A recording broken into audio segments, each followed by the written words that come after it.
This episode is brought to you by Accenture.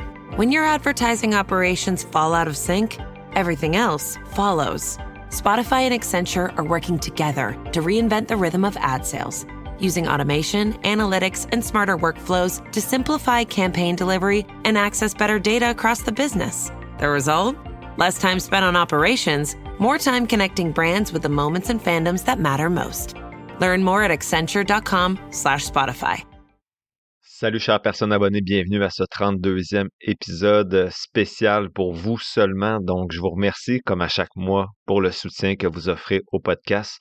Vous permettez de garder le podcast vivant pour en faire profiter tout le monde pour l'éducation financière du Québec. Donc, un gros merci pour votre soutien. Aujourd'hui, je réponds encore une fois à 5 questions comme d'habitude. Je commence avec la question de Marc-André. Marc-André m'écrit « Bonjour, j'écoute religieusement ton podcast depuis plus d'1 an. Wow, beau travail. J'aimerais avoir ton avis sur un aspect qui me concerne. J'ai un compte sur Disney et j'ai juste des comptes en argent canadien. Cependant, j'ai acheté des actions américaines sur mon CELI. Est-ce que je devrais les transférer sur un compte en argent US? Si oui, pourquoi? Quels sont les inconvénients d'avoir des actions américaines sur un compte en argent canadien? Merci de m'éclairer. Longue vie à ton podcast. » Salut Marc-André, merci pour tes bons mots. Ça, c'est ma réponse, bien sûr. C'est désavantageux ce que tu fais, selon ce que je comprends de tout ça. Là, je ne suis pas un expert, mais c'est plus simple. En gros, au lieu de payer les frais de conversion une fois pour envoyer ton argent canadien dans ton compte US, tu vas les payer chaque fois que tu vas vendre ton titre US pour en racheter un autre en US. Exemple, parce que même moi, là, je suis en train de relire ma réponse, puis c'est pas clair. Tu achètes une action à 100$ US avec 150$ canadiens. Là, c'est pas les bons ratios, là, mais c'est juste pour avoir des chiffres simples. L'action apparaît dans ton compte, puis elle vaut, on va dire, 140$ canadiens. Tu as été facturé les frais de conversion. Tu la gardes 1 an et pour la simplicité d'exemple, on va dire qu'elle est encore malheureusement à 140$ canadiens. Tu la vends pour acheter une autre action US, mais tu vas devoir repayer les frais de conversion. La valeur de ton 150$ canadien est donc devenu en fait 130$ juste à cause des frais de conversion. Mes calculs là, sont super hypothétiques, ce n'est pas les bons chiffres, mais c'est juste la logique derrière qu'il faut comprendre. Si tu convertis tout de suite, en fait, si tu te crées un compte US, ben, tu vas payer les frais de conversion une fois, mais après tu vas pouvoir vendre et racheter 50 fois, tu ne vas pas repayer les frais de conversion. Avec Norbert Gambit, donc la méthode de conversion que je parlais dans un épisode précédent des abonnés, tu vas payer aucun frais de conversion en plus. Par contre, ça te demande certaines manipulations, d'où le côté plus simple de les avoir en canadien comme tu fais. Si tu as en bas de 1000$, casse-toi pas la tête avec ça, mais si tu as un certain montant, clairement, je pense que c'est perdant de trader des actions individuelles US dans ton compte canadien. Il existe des CDR, tout ça, là, que je connais pas bien pour le faire, mais même à ça, il y a des frais d'administration plus élevés. Donc, c'est ma compréhension de tout ça, bien sûr. Je ne suis pas un expert et ce sont bien sûr jamais des conseils.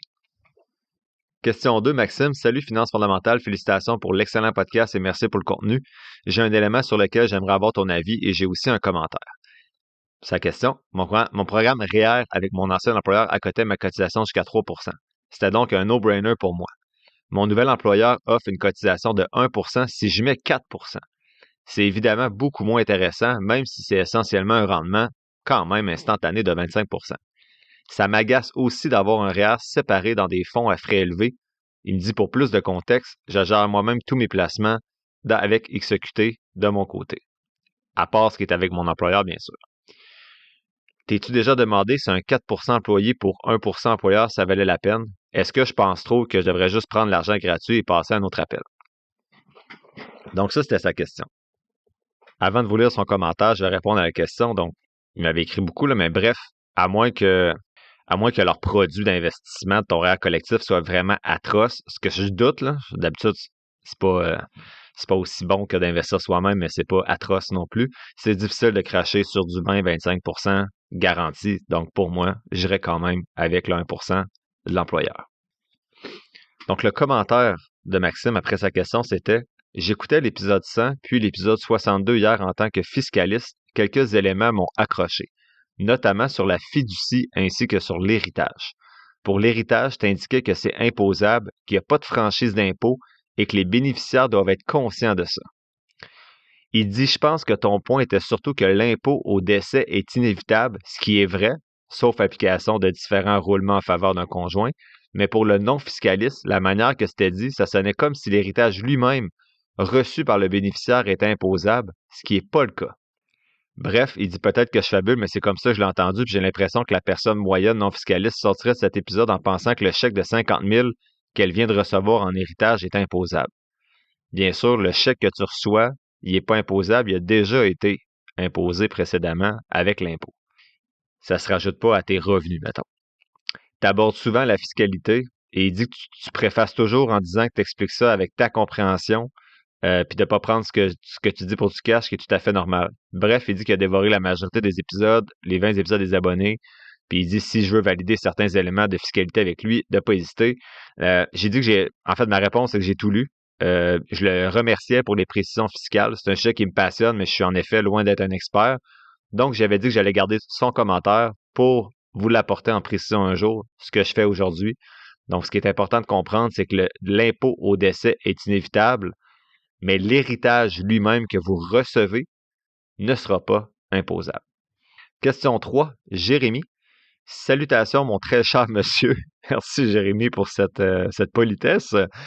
Il dit, j'ai découvert votre balado récemment que j'écoute en rafale à partir du début. J'aime beaucoup votre travail. Je trouve que votre balado est la manière excellentissime d'améliorer notre littératie financière. J'ai remarqué que vous acceptez les questions des auditeurs. C'est toujours le cas. J'aimerais vous poser la mienne. Fonds de pension versus placement personnel.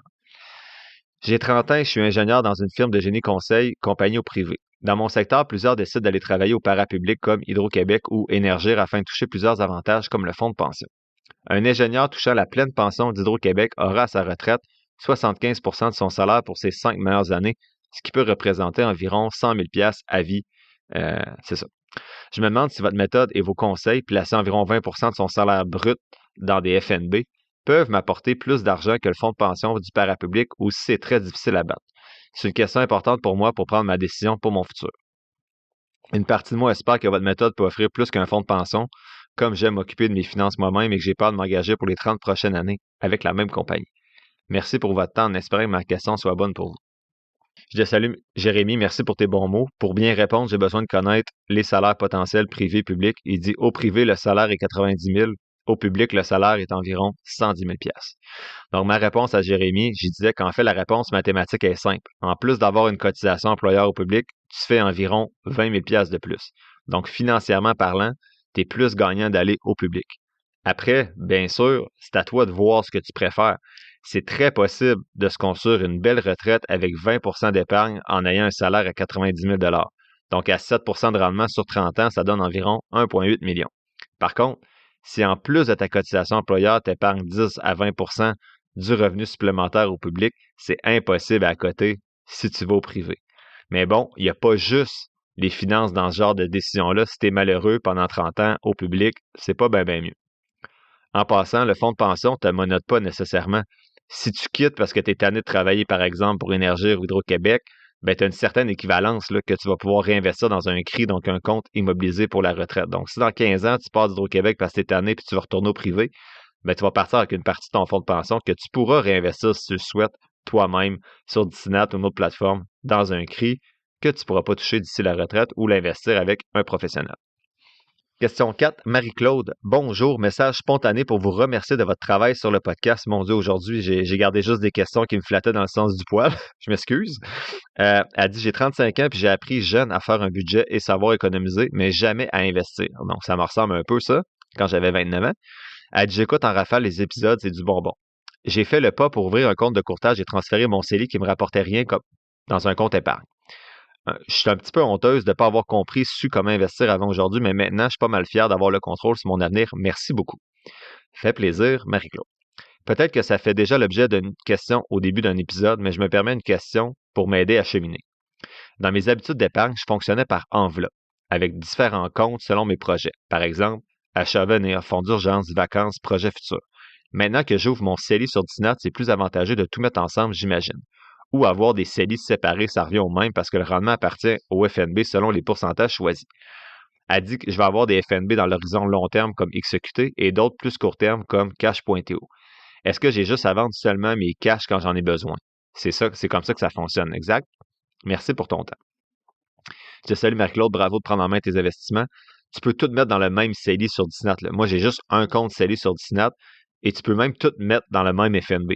Si tu veux t'assurer de suivre chaque compte, ben, tu peux simplement avoir un fichier Excel avec les montants de chaque compte au sein d'un même FNB. Par exemple, ma blonde a le cash.to pour son fonds d'urgence pour l'achat de sa future voiture dans 3 ans aussi. Mais je sais que dans cash.to, ben, c'est rendu ZMMK, là, mais quand je répondais à Marie-Claude, c'était cash.to. Donc, bref, elle a un même FNB pour 2 projets différents, son fonds d'urgence et l'achat de sa voiture dans 3 ans.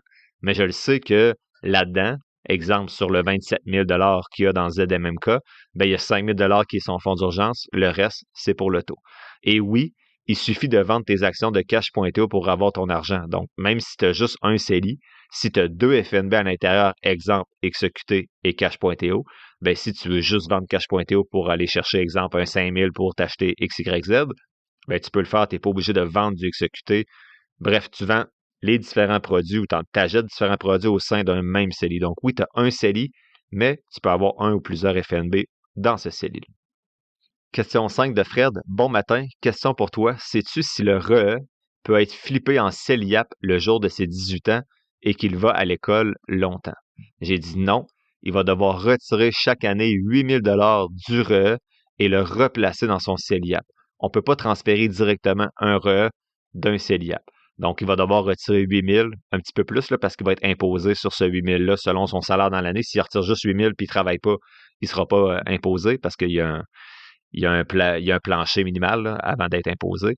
Mais il va devoir retirer le 8 000, payer les impôts et placer ce qui reste dans le CELIAP ou retirer, exemple, 9 000, là, payer 1 000 $ d'impôts puis mettre 8 000 dans son CELIAP, mais tu ne peux pas transférer de compte à compte.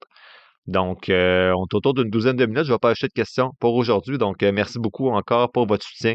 Et on se voit mardi dans le prochain épisode régulier. Ciao, ciao. Hey, it's Ryan Reynolds here from Mint Mobile. Now, I was looking for fun ways to tell you that Mint's offer of unlimited premium wireless for $15 a month is back. So I thought it would be fun if we made $15 bills. But it turns out that's very illegal. So there goes my big idea for the commercial. Give it a try at mintmobile.com/switch. Upfront payment of $45 for 3 months, $90 for 6 months, or $180 for 12-month plan required. $15 per month equivalent. Taxes and fees extra. Initial plan term only. Greater than 50 gigabytes may slow when network is busy. See terms.